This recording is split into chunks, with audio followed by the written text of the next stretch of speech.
ಭಾಗವಹಿಸಿದ ಎಲ್ಲ ಮುಖಂಡರಿಗೂ ಮತ್ತು ಮಾಧ್ಯಮ ಮಿತ್ರರಿಗೂ ನಮಸ್ಕಾರ. ನಿನ್ನೆ ಒಂದು ಪತ್ರಿಕಾಗೋಷ್ಠಿ ನಡೆದಿದೆ.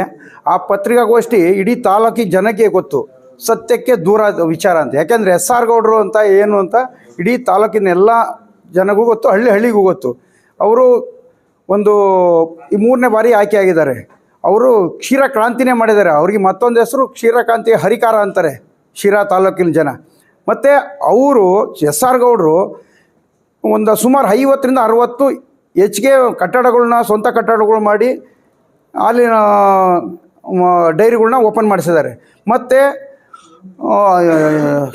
ಇವು ಹಸುಗಳಿಗೆ ಏನಾರ ರಾಸುಗಳು ಏನಾನ ಹೆಚ್ಚು ಕಮ್ಮಿ ಆದರೆ ಅವಕ್ಕೆ ವಿಮೆ ಕೊಡಿಸೋ ಮುಖಾಂತರ ಮಕ್ಕಳು ಎಜುಕೇಷನ್ ವಿಚಾರವಾಗಿ ಆಗಲಿ ಎಲ್ಲದ್ರಾಗೂ ಸ್ಪಂದಿಸೋಂಥ ವಿಚಾರದಲ್ಲಿ ಎಲ್ಲ ತಾಲೂಕಿನ ಜನಕ್ಕೆ ಗೊತ್ತು.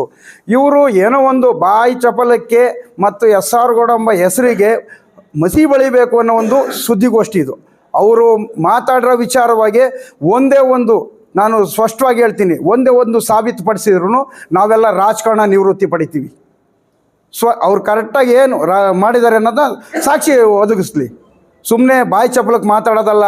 GN ಮೂರ್ತಿ ಅವರೇ ಮತ್ತು CR ಉಮೇಶ್ ಅವರೇ, ನಿಮ್ಮ ಕೊಡುಗೆ ಏನು ಹೇಳ್ರಿ? ಫಸ್ಟು ನೀವೇನು ಜನಗಳಿಗೆ ಎಷ್ಟು ಜನಕ್ಕೆ ಬೈಕಲ್ಲಿ ಆಗಲಿ ಕಾರಲ್ಲಿ ಒಬ್ಬ ಜನ ಕುಣಿಸ್ಕೊಂಡು ಬಂದಿರೋ ಇತಿಹಾಸನೇ ಶಿರಾ ತಾಲೂಕಿನ ಜನ ನೋಡಿಲ್ಲ ನಿಮ್ಮನ್ನು. SR ಗೌಡ್ರ ಕಾರ್ ತುಂಬಾ ಜನ ಇರ್ತಾರೆ.